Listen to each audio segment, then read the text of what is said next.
एक गांव था इस्लामपुर, जहां अब्दुल्ला नाम का एक गरीब परिवार रहता था। उसके 2 बच्चे थे, बेटी रेशमा और बेटा राहिल। अब्दुल्ला का परिवार बहुत ही गरीब था। अब्दुल्ला खेती किसानी में मजदूरी का काम किया करता था। वो जो पैसे कमाता उससे अपने परिवार का पेट पालता था। बाबा ये लीजिए, पानी पी लीजिए। माशाअल्लाह मेरे बेटे, बिस्मिल्लाहिर्रहमानिर्रहीम। पानी पी के तो ऐसा लगा है जैसे सारी थकान ही मिट गई। बेटी रेशमा, ओ बेटी रेशमा, कहाँ हो? इधर तो आइए। जी बाबा।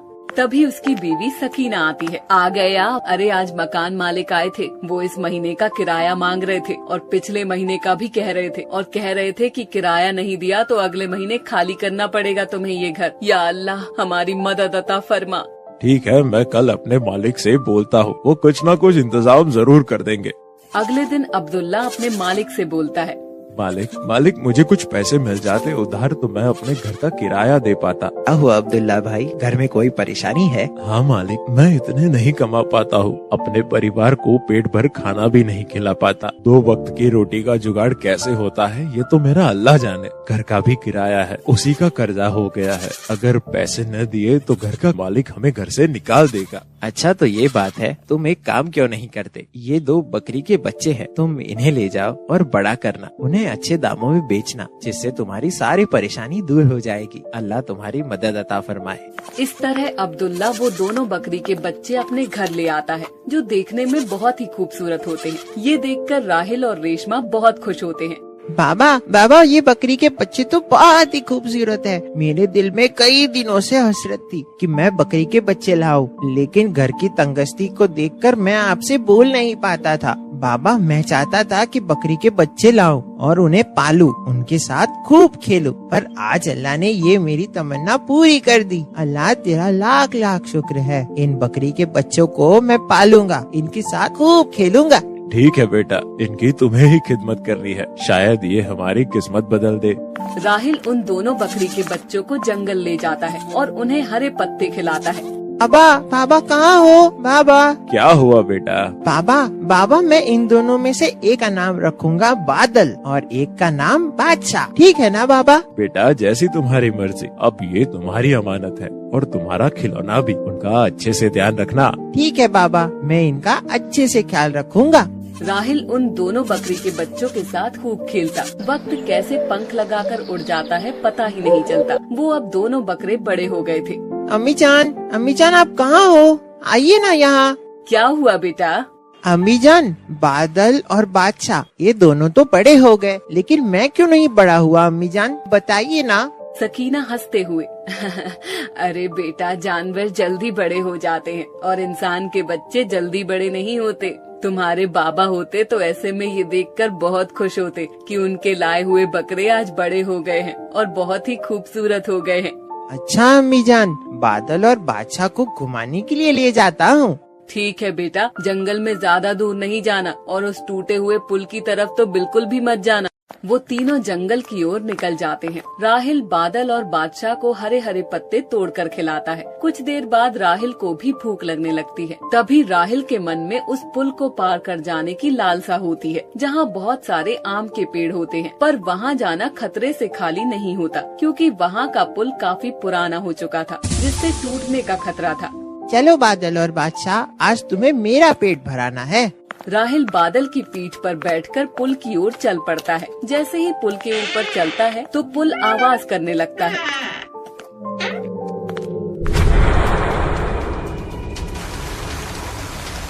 बादशाह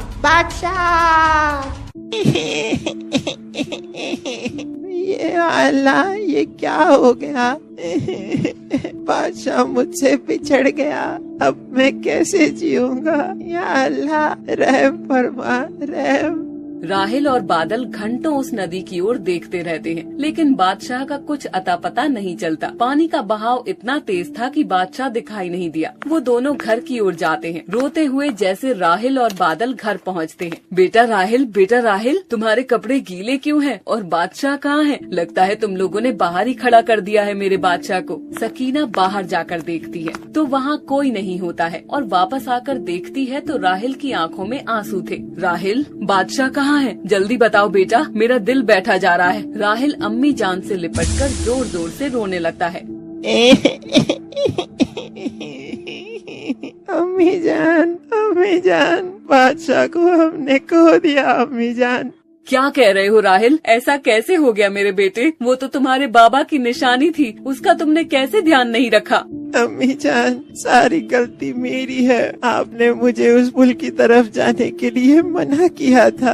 आपकी बात ना मानने की मुझे सजा मिली है। काश मैं मर गया होता। मेरी आंखों के सामने मेरा बादशाह नीचे गिर गया और मैं कुछ नहीं कर पाया। अम्मी जान, मुझे माफ कर दीजिए। मैं तुम्हारा गुनहगार हूँ और बाबा का भी। राहिल रोते हुए घर से बाहर निकल जाता है। आज तुम्हारा भाई बादशाह इस दुनिया से चला गया, हम तुम्हारे बिना नहीं रह सकते। या अल्लाह, मुझे सब्र अता फरमा। राहिल गमगीन रहने लगा। बादशाह की जुदाई ने राहिल को बिल्कुल ही तोड़ दिया। बादल और बादशाह के बिना तो मुझे कुछ भी अच्छा नहीं लग रहा है। ऐसा लग रहा है कि मैं भी उस नदी में बह क्यों नहीं गया। अब उनकी जुदाई मुझे अंदर ही अंदर खाई जा रही है। राहिल और बादल घर के बाहर भी होते हैं। वो क्या देखता है कि सामने से बादशाह उसकी ओर दौड़ कर आ रहा है। राहिल उसे देखकर बहुत खुश हो जाता है और उससे लिपटकर रोने लगा है।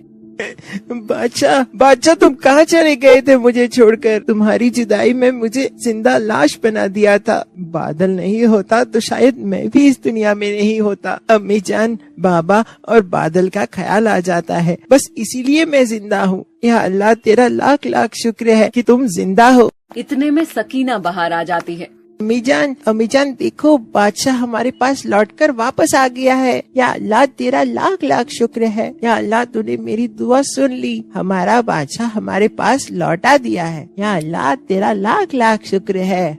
वो चारों बहुत ही खुश होते हैं और अल्लाह से हाथ उठाकर दुआ करते हैं, अल्लाह हमारी किसी भी प्यारी चीज को हमसे जुदा ना करे। और एक बार फिर उनका परिवार पूरा हो जाता है। कुछ दिन बाद बकरा ईद का त्योहार नजदीक आ जाता है। बादल और बादशाह में से किसी एक को उन्हें बेचना था, लेकिन वो सोच नहीं पा रहे थे कि किसे बेचे। दोनों सबके दिलों की जान थे। एक दिन अब्दुल्ला दोनों बकरों को लेकर मंडी जाता है। राहिल उन दोनों बकरों को बेचने के लिए मना करता है, लेकिन घर के हालात इतने बिगड़ गए थे, अब्दुल्ला के सर पर बहुत सारा कर्जा हो चुका था। अब्दुल्ला दोनों बकरी को लेकर मंडी जाता। मंडी में अब्दुल्ला खड़ा होता, तभी एक शख्स आता।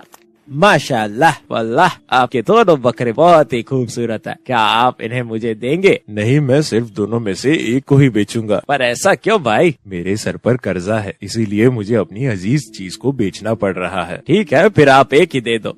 खरीदार पैसे निकालकर दे देता है और बकरे की रस्सी अपने हाथ में ले लेता है। जैसे ही वो रस्सी लेता है तो बादल अब्दुल्ला से लिपटकर रोने लगता है। ना मेरे बेटे, रोते नहीं, तेरी जुदाई भी मुझे तड़पाएगी। मुझे माफ कर दे बेटे, तेरी आज कीमत लगाई है। मैं तेरा गुनहगार बन गया हूँ। या अल्लाह, मुझे माफ कर दे। ये देखकर खरीदार की आंखें भी नम हो जाती हैं।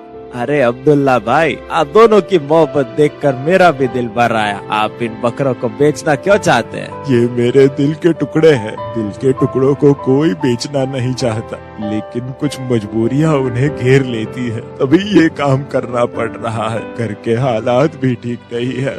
मेरे सर पर घर का कर्ज हो चुका है, इसीलिए मुझे इन्हें बेचने के लिए लाना पड़ा। अब्दुल्ला भाई, ये लीजिए 50,000 रूपए मेरी तरफ से। आप अपना कर्ज उतार दीजिए। ये मेरी तरफ से है। इस बार मैं कुर्बानी नहीं दूंगा। मेरा सदका ही कबूल अता फरमाए अल्लाह। और वो तीनों खुश हो जाते हैं और घर के लिए आ जाते हैं। या मेरे अल्लाह, तू बहुत ही रहीम और करीम है। तू गरीबों की सुनने वाला है। इस तरह से अब्दुल्ला के सर से सारी उधारी उतर जाती है और बादल बादशाह भी नहीं बिकते। बेटा राहिल, बकरा ईद नजदीक आ गई है। हाँ अम्मी जान, मैं जानता हूँ आप मुझसे क्या कहना चाहते हो। ये पत्थर मैं अपने सीने पर जरूर रख लूंगा। मैं जानता हूँ मुझे अपनी प्यारी चीज अल्लाह को कुर्बान करनी है। माशाअल्लाह मेरे बेटे, तुम जैसा बेटा हर एक माँ को दे। घर के बाहर कसाई खड़ा होता है और आवाज देता है, राहिल, बादल और बादशाह को ले आओ। अब अल्लाह के घर जाने का वक्त हो गया है। वो चारों मिलकर खूब रोने लगते हैं। बादशाह बादल, तुम्हें मैंने अपनी जान से भी ज्यादा चाहा है। दुनिया में सबसे मेरी प्यारी चीज तुम ही हो, और वो भी अल्लाह की राह में तुम्हें कुर्बान कर रहा हूँ। अल्लाह मेरी प्यारी दोनों चीजों को कबूल अता फरमाओ। मेरी जान, इस दुनिया से अच्छा अल्लाह का घर है जहाँ हम जरूर मिलेंगे। सही कहा मेरे बेटे, मरने के बाद अल्लाह तुम्हें तुम्हारी प्यारी चीज अता फरमा देगा। तुम तीनों जन्नत की वादियों में खूब खेलना, वहाँ तुम्हें कोई जुदा नहीं कर पाएगा। हमेशा तुम्हारे बादल और बादशाह तुम्हारे साथ रहेंगे, और हाँ, पुल सिरात रास्ता में भी तुम्हें पार कराएंगे, जो तलवार से भी ज्यादा तेज और बाल से भी बारीक है। इस तरह वो दोनों अल्लाह की राह में हाथ उठाते हुए बादशाह और बादल के लिए दुआ करते हैं। हमारे बादल और बादशाह को अल्लाह मकाम अता फरमाए। या अल्लाह, हमारे गुनाहों को माफ अता फरमा, हमें नमाज और कुरान पढ़ने की तौफीक अता फरमा, हमारा दिल गुनाहों से पाक अता फरमा और कुर्बानी कबूल अता फरमा, हर एक गरीब की गरीबी को दूर अता फरमा। इस तरह वो लोग बादल और बादशाह को अल्लाह की राह में कुर्बान कर देते हैं।